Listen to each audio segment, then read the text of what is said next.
দেশের অন্যতম আলোচিত ইয়াং পলিটিক্যাল লিডার সুলতান কিছুদিন আগে একটি সড়ক দুর্ঘটনায় তিনি তার স্ত্রীকে হারিয়েছেন। তবে আজ তাকে হঠাৎ করে গ্রেফতার করা হয়েছে। স্যার, কি চার্জ আনা হয়েছে আপনার উপর? আপনার মতো একজন পলিটিক্যাল লিডারকে কেন গ্রেফতার করা হচ্ছে? আমি কখনো অন্যায় করিনি, ন্যায় করেছি।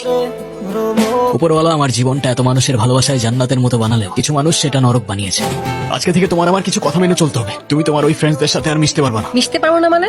ওরা আমার ফ্রেন্ডস। ফ্রেন্ড হলেই হাক করবে, ইচ্ছা হলেই গালে টাচ করে দেবে। এমন কেমন ফ্রেন্ডস আমি বুঝলাম না। তুমি বুঝতে পারছো তোমার এই কথাগুলো কত লেম শোনাচ্ছে? ওরা আমার ব্যাচমেট, আর আমার ফ্রেন্ডস থাকতে পারে না? না পারে না, এসব ফ্রেন্ডসের কোনো দরকার নেই। না মানে তুমি বললার হয়ে গেল?